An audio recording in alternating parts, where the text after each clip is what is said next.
Coming to you live from the International Broadcast Center at the top of Death Mountain, it is our distinct pleasure to welcome you to the bracket presentation broadcast of the 2019 Link to the Past Randomizer spoiler tournament here on the Speed Gaming family of networks, the Spoiler Log Tournament. We'd like to thank you for coming to check out our upcoming event, and would like to also invite you to stay for a showcase race immediately following this broadcast, between two of our top finishers in the qualifier phase that took place from March 8th to March 24th. And we're also going to give you a full listing of the full bracket, as well as some interesting facts about our runners, including a few jabs at themselves. I am Cyclone, and I'll be with you throughout the broadcast today, and will later be joined by another top runner and one of our many potential winners of this entire tournament. And I'll talk more about that later. For now, I have with me my fellow co-administrators and of this tournament, and the people who thought up this idea in a back room at Awesome Games Done Quick back at the start of January. I'm referring, of course, to both Kern and Synak. How are you both doing today? I'm doing really well.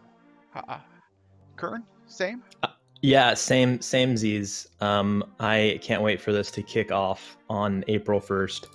I'm very excited. Like, thinking about, you're mentioning the first spoiler race that we did at AGDQ. Obviously not the first spoiler race ever, but it's really fun that this has turned into a tournament from there.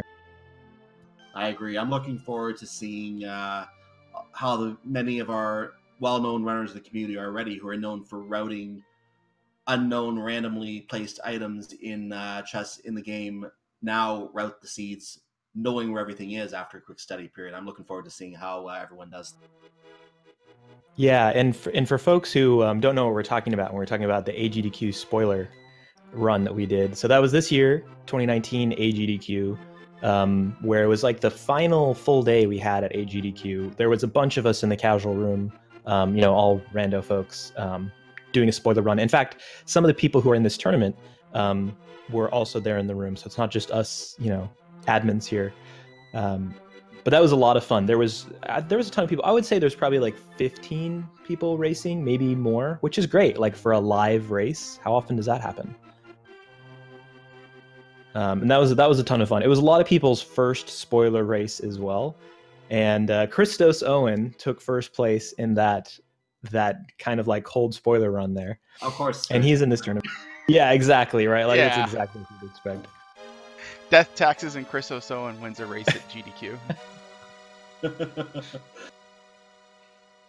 Yeah, so Synak and I just we're talking afterwards, and he's like, "Well, let's start a tournament," and that's how this whole thing began. So very excited that this is a real thing now, a couple months later. Oh, indeed. So, do you want to get this this party started here? Yeah, let's get this started. I think you want to talk to us about how this exactly worked. Yeah, so what is a spoiler race? Well, it's simple. We give the racers the spoiler log. Who would have thought, right? We give that to them 15 minutes prior to them actually running, and that is given to them via IRC. We wrote a special bot just for doing this, and that spoiler log has some quality of life adjustments in it, some changes, some things you don't see in a normal spoiler log to make things easier to parse by our runners. They're allowed to watch that and look at that spoiler log and reference it throughout the run, and they're not allowed to use any automatic tools to parse that log. They have to do the work on their own. Yeah, and these spoiler races can be very different than a normal race or a blind race. I mean, partly because we know where all the items are, but it also provides some interesting opportunities that aren't normal. So normally we think about stream sniping as cheating. Well, in this game mode, it is totally fine to watch your opponent's stream or the broadcast, if you're being restreamed, and that could be a legitimate part of strategy. And in that way, it feels a little bit more like an NMG race, in that runners can interact with chat. That's been really fun to see in these daily races, and maybe we'll get a little bit of that in the exhibition match we have today as well. And it's one of the great things about spoiler races that I find is that it's also similar to an NMG kind of run in that it's very execution focused. A lot of times winners decided by who can defeat the game with the fewest safeties executing the best. But there's also this element of routing, which I think is really interesting. So apart from NMG, which you don't necessarily need to have the most game knowledge in the world to be a really good NMG runner, you just need to practice all the rooms and have optimal strats. I say just, that's very difficult. But in a spoiler race, you also need to have that game knowledge element. You need to know all the sequence breaks. You need to know generally what is the fastest route to get to point A from point B, how much time you can save with the boots, which has been a really interesting element of strategy. Do I go get the boots early? Is it worth it? And so I find all of that really, really fun. So because of the format that we have, we don't actually need to have a race delay like you've seen in a lot of other spoiler tournaments. So we're just going to be watching them live, and then the runners can comment on it live as well. That's going to be a lot of fun too, being able to see the runners' commentary in the channel as the race is going on. It's not often with Randomizer you get to see that, so a really, really cool aspect of that too. So moving on to our next slide here, we're going to talk about a little bit of an overview as to how the qualifiers worked.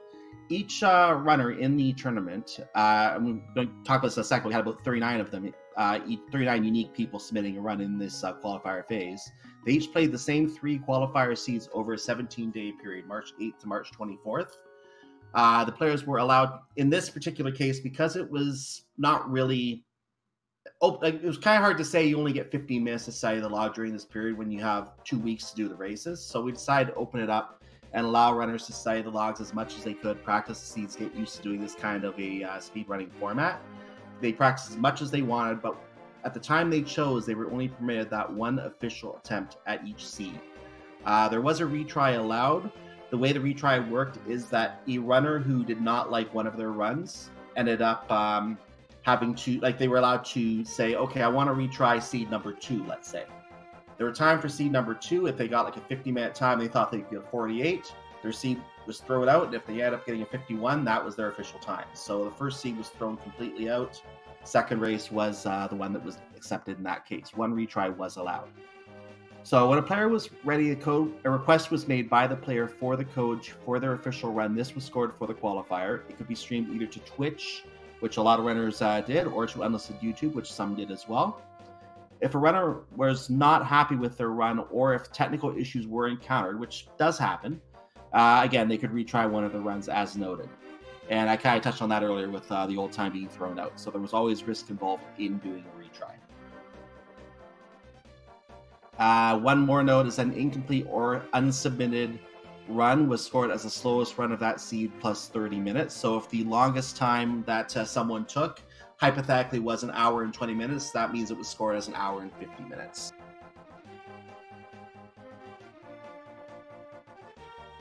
All right, so go ahead.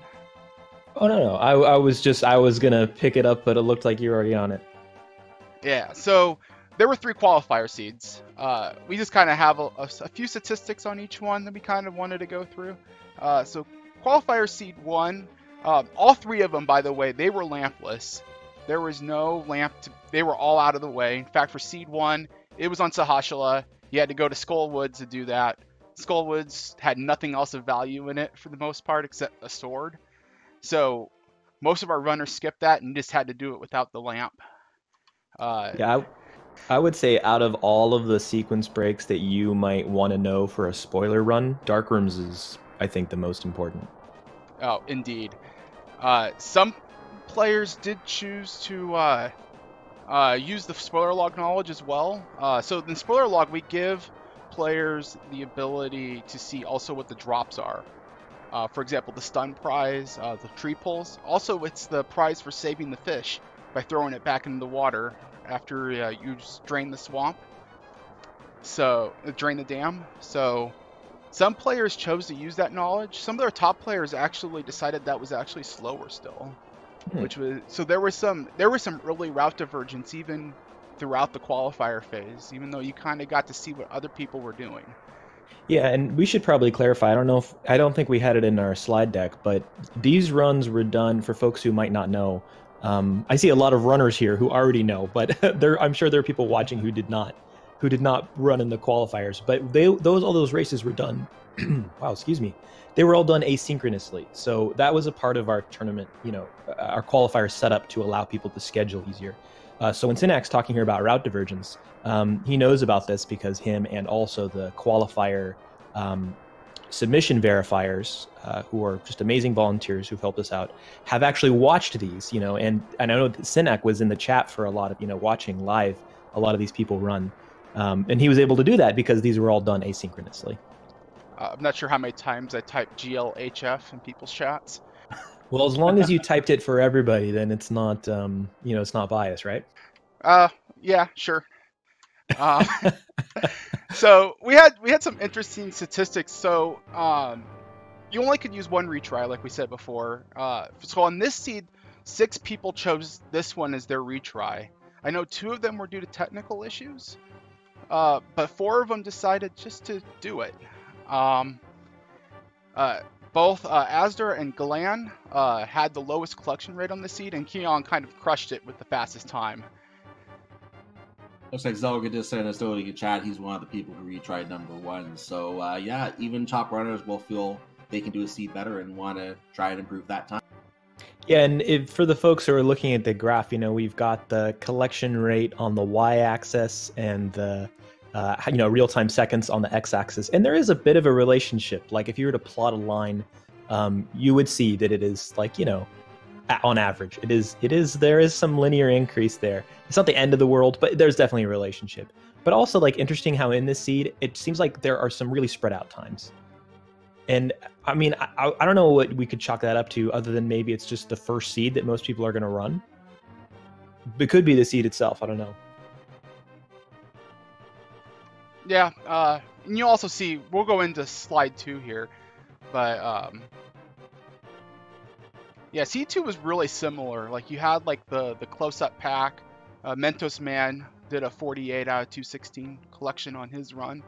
There's only 3 retries on this one, and I'm gonna chalk that one probably up to people being more comfortable after submitting their first one, because most people did the runs linearly, one after another. You didn't have to do that. You could do them in whatever order you wanted, but a vast majority did the first one first. We had some doing that on the very last day, actually. I think I saw at least 3 runners who on Sunday evening, the 24th, just did all the runs one after another and sent them in. There was a decent number of last-minute submissions, Chris. Yeah. Yeah, I think Chelsea also some late submissions, if I remember correctly. Yeah, I just you're telling us about these I didn't get to watch all the qualifier seeds. I didn't have that privilege. I didn't have the time, unfortunately. But you were telling us that, I think this is interesting, that because we divulge in our spoiler logs, which is not normal for randomizer spoiler logs, but in our tournament, we divulge the number of digs required, and that people use that to optimize the digging game. Oh, that was pretty great. Yeah, so how do you... Not every day you get to see someone plan the last dig right above the fence where they jump off. That's really cool to see.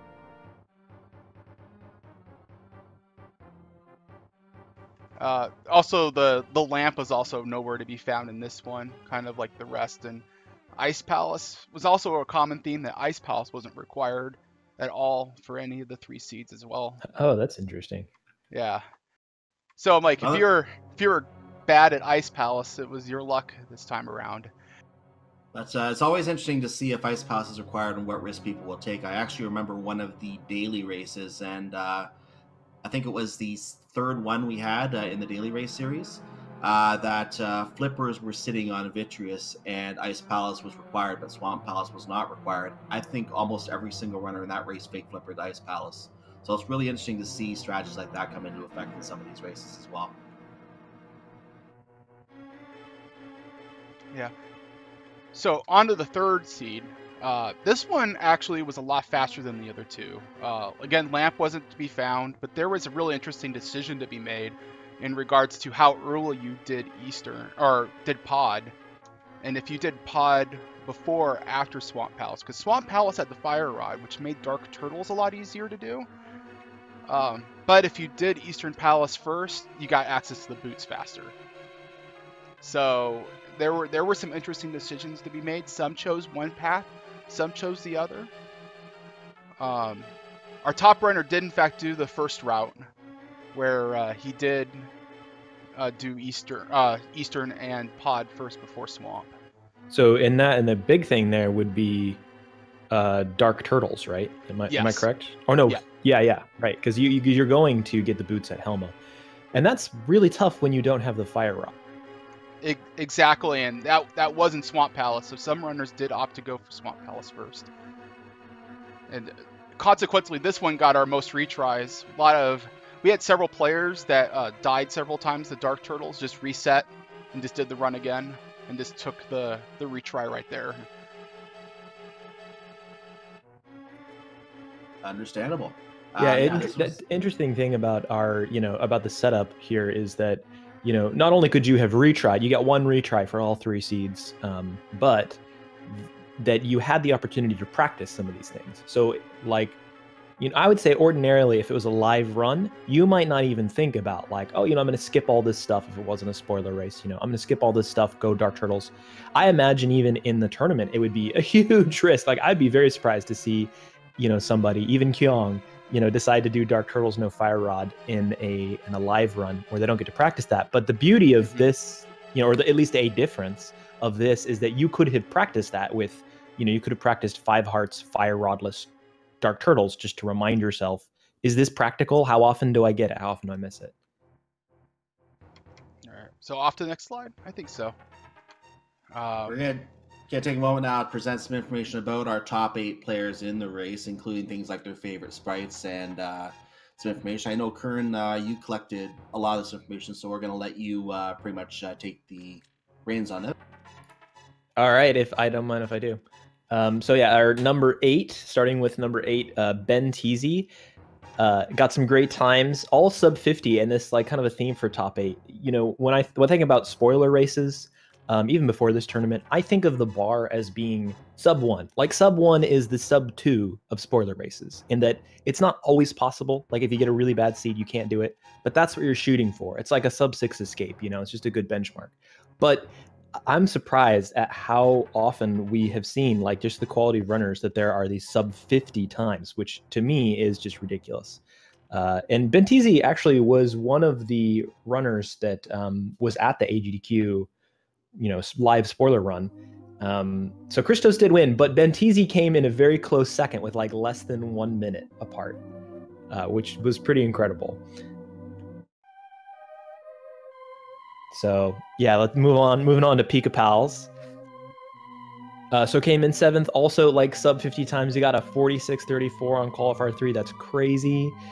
Told us that his favorite tech is darkroom navigation and hookshot clipping. And it's a good thing that PIKAPALS likes darkroom navigation, not only because of these 3 seeds, but because I am positive that this is going to come up quite a lot.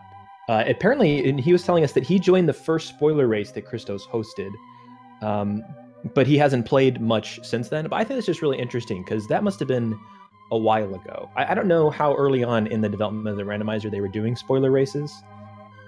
But I know that there's been a fairly consistent community for at least a few years now who does them a few times a month.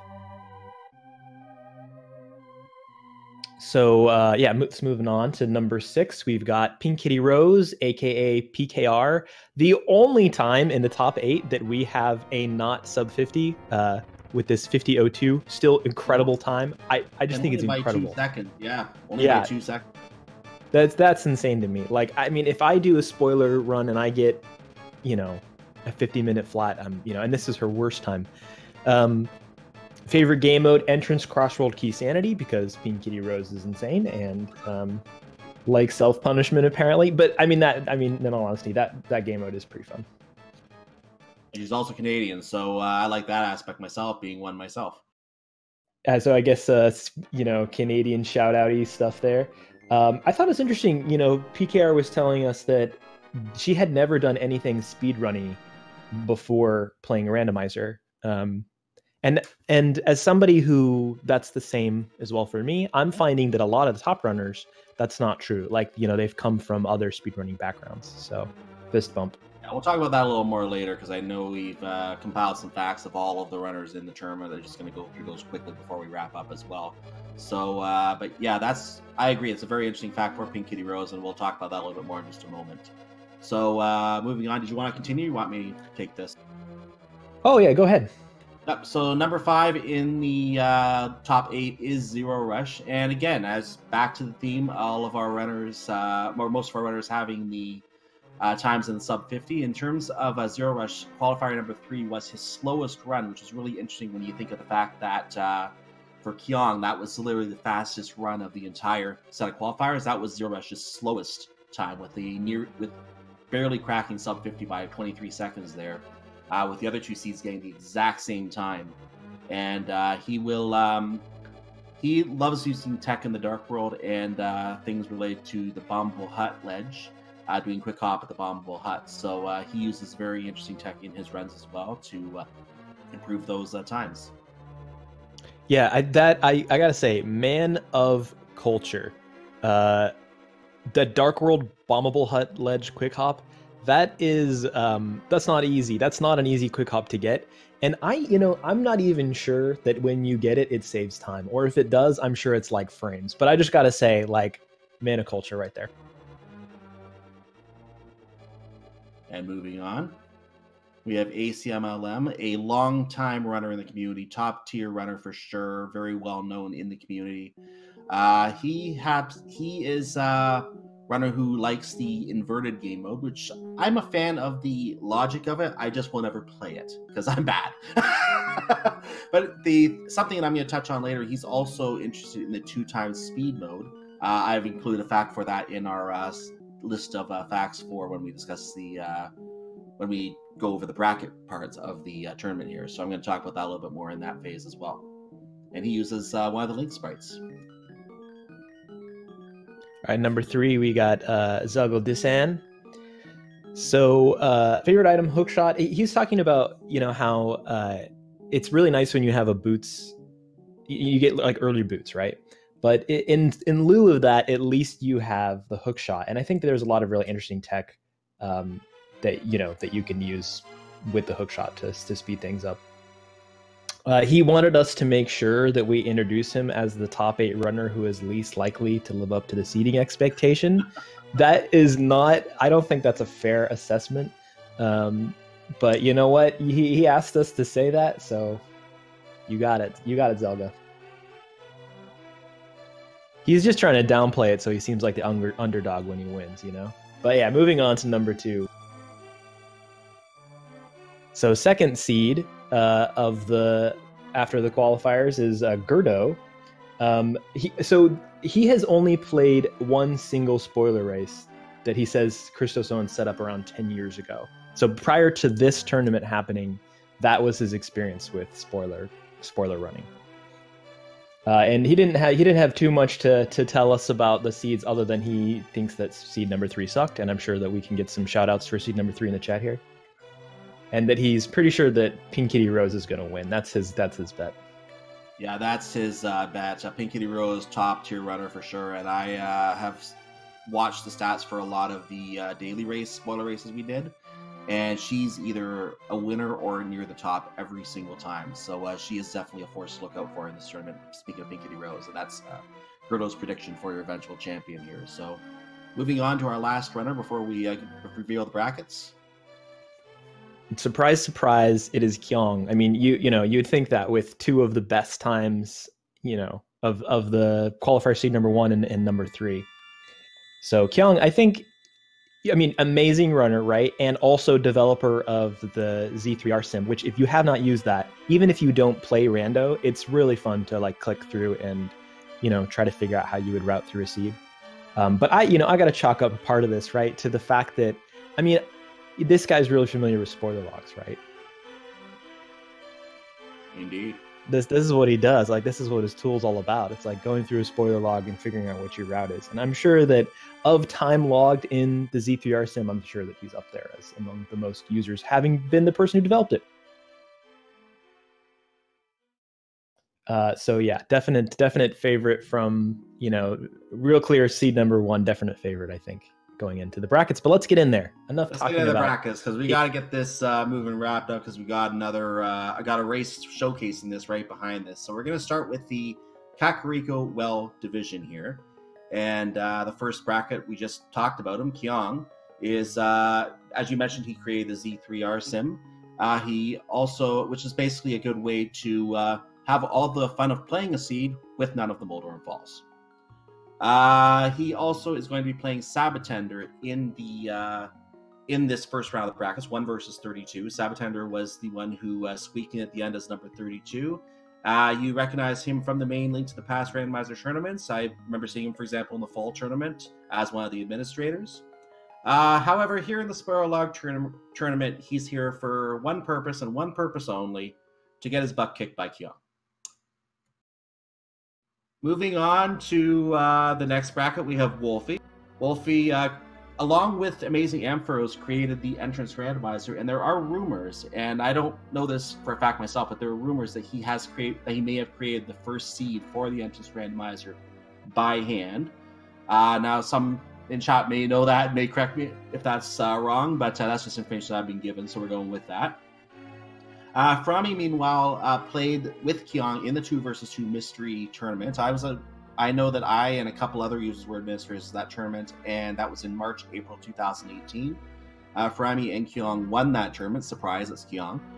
Frami is also said to have developed the common opening meta for overworld glitches, entrance key sanity, and open key sanity modes. And these two, by the way, played each other in 2018 in the spring tournament. Frami won the series 2-0, and one of those games he won by 27 seconds. So Wolfie, I'm sure, wants to even the score with this tournament. And moving on to the next bracket here, we have Bentizi. Bentizi, whenever Bentizi's been in a tournament in the past, Gem has usually had his number and found a way to get him out of the tournament. This time, Gem is not competing, so maybe this will be the time Bentizi will finally win a tournament. We'll have to see. Rolkin, meanwhile, has been told by viewers that he does not seem very excited when he does commentary. So he has in turn promised to me that he will make his bracket races as boring as possible to watch to complement his unexcitement.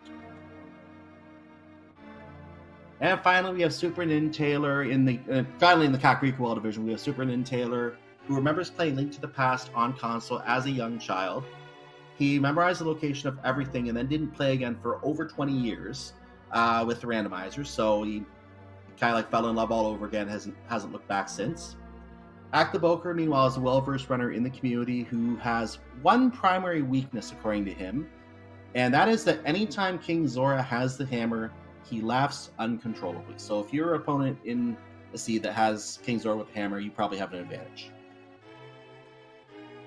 All right, moving on to the SAHASRAHLA'S Closet division. At number 4, we've already talked about ACMLM, and they are going up against literally Jen, who likes to check the Lumberjack first when viewing the spoiler log because a fire rod got overlooked there, and then leading to an Aghanim fight at 2 hours just to get to go mode. So I think that's kind of funny. They start there.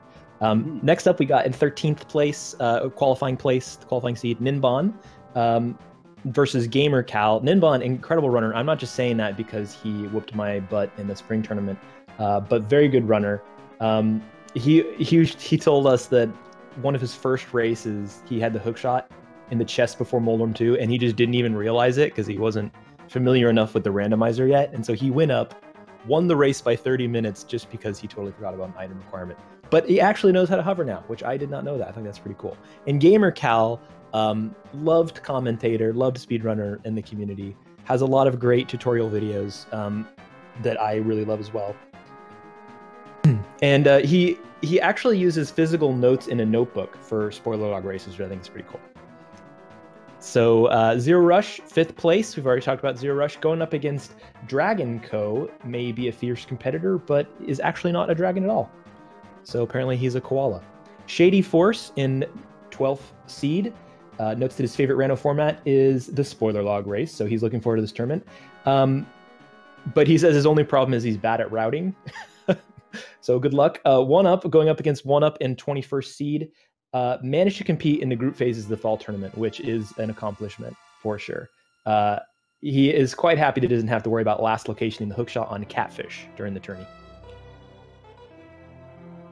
So moving on to the Hype Cave division, we're now in the Dark World conference, as we'll call it here, Light World, Dark World. So we have Gerdo versus Still Had All These. Gerdo, one of our top 8 runners again, has played races using a keyboard instead of a controller, and his personal opinion is the hovering should be banned. I'm sure there's many who would argue otherwise for that.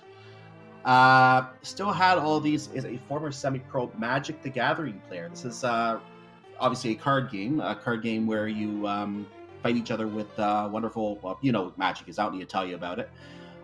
So he has appeared at multiple Pro Tour and National Championship events. I understand he doesn't play anymore, but he has in the past been a very good player at that. So probably still would be hard to play against. Moving on to Matt7898 versus Weighty Words. This is our, I think it's 15 and 18 we're looking at here. Matt7898 tells us that he used to race sailboats at one point. One time he crashed into a buoy and had to be rescued during the race. It's worth noting, he says, that this sailboat race went better than 2 of his qualifiers. Weighty Words, meanwhile, claims he's never lost a tournament race that has had a restream. So if we are somehow able to show all of his races, I think we can confirm he's going to be the champion at this point. Maybe. Moving on to PIKAPALS, he has placed second in a special event called the SRL Season 2. It's a tournament where one had to learn 9 speed runs across 9 weeks, and then in a final playoff tournament featuring those 9 games compete. He came second, which is pretty darn good if you ask me. And F. Coffin, you know him as Fred. He is the developer of the Zelda 1 Randomizer and the Super Mario Bros. 3 Randomizer, possibly others as well that I'm not thinking of. And fans often yell at him when vanilla things happen, even in other randomizers. He has also shown in the past, a little over a year ago now, that he has a pitch-perfect Elmo voice, and that's my personal opinion. Others may beg to differ. And on the final race on this Hype Cave division, we have Salty Fry, who says he's always certain to have an interesting run anytime he plays. In fact, he seems to agree that his stream motto could potentially be "Derps always included." Mentos Man, meanwhile, is known for a loss to Amazing Ampharos in the spring tournament. The reason this loss is notable is because he sometimes forgets how to count. He went for a double on Ganon after picking up 3 hits, meaning that he really only needs a single and therefore doesn't know how to count. 3 Ganon hits. And before you intro this, Curran, just a quick note on, go ahead, send it to the last slide. Pyramid Fairy Division. I'm going to give you in chat a period of this slide to figure out the theme between our 4 divisions here. So go ahead, Curran. All right, so yeah, Pyramid Fairy Division. We got ZELGADISSAN in third seed versus Quizbull. We already introduced Zelga. Quizbull and his wife just got new Zelda-themed wedding bands, which I think we have a photo of. I don't know if Sinek can pull that up. Yeah, hey, look at that. That's so cool. Oh my God. Yeah, let's just about that for a second. He sent me that picture, and I thought that was absolutely incredible. That the wife's one is absolutely beautiful. Oh my God. And, my God, I want one of those for my wife. I know, I would sport that, right? So his wife says she's promised to make a Triforce themed dessert if he wins any of his matches. It doesn't have to be just any one. So that means Zelga has a chance to affect their grocery bill.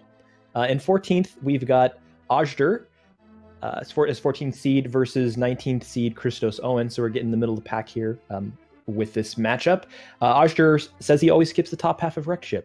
And Christos Owen, we know as the developer of Randomizer, 2-time champion, raced and commentated a lot, and did his race at AGDQ.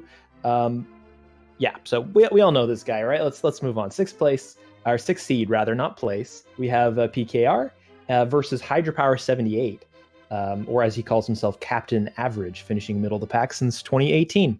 And 11th, we've got Aussie. He's the world record holder for all games in the Brandish series, which I think is really cool. And he's going up against Chelsea Lynn. We'll always go out of her way to get a potion. Naturally, this means she'll never use it. So that is our divisions. All right, and I would like to do a shout out also to those who participated. They didn't qualify, but they're awesome people for playing. We want to shout them out. Verts505 in 33rd 34th was Dr. Bobtastic. 35th was Mercer. 36th was Magius. 37th was Blaine. He did 2 of his runs, hence the 2 after his name. Number 38 was Digidude22, and number 39 was Glan, and he submitted 1 run. I'd also like to shout out our validators. Though we had an army of people basically looking at each of our runs to make sure that they were kosher. Cassie Damone, MathGirl718, Reg, Mind of Me, Spy Poet, and Vince Easter. They're all awesome people, and definitely we couldn't have done this qualifier without them. So the actual qualifier runs can begin as soon as April 1st, if I'm remembering our own timeline correctly. Yeah, there we go. It's on the slide. Right. Hey, look at that. But we have a special treat. Kyong92 is going to go up against Zelga. So if you didn't know these folks before, which you probably did, now you know. We told you a little bit about them. But they're both incredible runners, and I think it's going to be super cool. And we can now let you know that we have gone ahead and started the study period for the exhibition race that is coming up here in 15 minutes. So stay tuned. In 15 minutes, you're going to see an exhibition race right here on Speed 2 between Kyong92 and Kern. And that is coming up next. So stay with us here. And I will now reveal at this point that the commentator who will be joining me for the exhibition race will be the one and only Pink Kitty Rose. You're going to have a good time with this, guys. You just said Kyong92 versus Kern, and what did I say? Oh, I said that. And I had a little heart attack. No, sorry, Kern, you are free for this one. I apologize. I mixed up. Oh no, it's I don't think it was. I got my. There's so many names going through my head right now. I got mixed up. I apologize. It is Kyong92 versus ZELGADISSAN. I just read something on my screen. Sorry about that. All right. So one more thing I want to interject here before we transition over is. We have opened up predictions for the bracket in challenge. I just put a link in chat.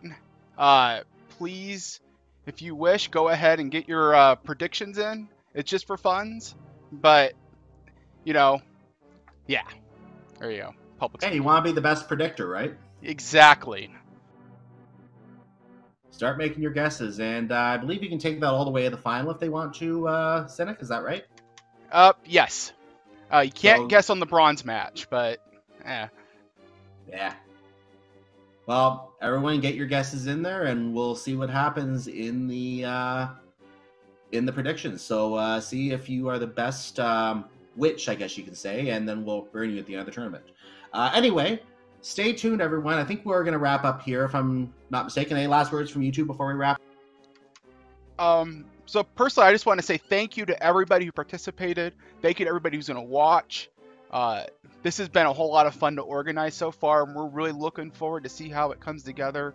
And if it does, you know, maybe doing one next year. It's been a blast so far. Yeah, good games, everybody, on your qualifying matches, and good luck. I agree. It's been a blast so far to watch this come together, and I'd love to see this turn into an annual event of some sort. So everyone stay tuned. We're going to go ahead and change the scene over to the race broadcast. The runner study period is already underway, and when their time expires, the race will begin. So we're going to go and set up switch over as we do that. Stay tuned, everyone, for Kyong92 versus ZELGADISSAN coming up next with me, with myself, and Pink Kitty Rose. Stay tuned.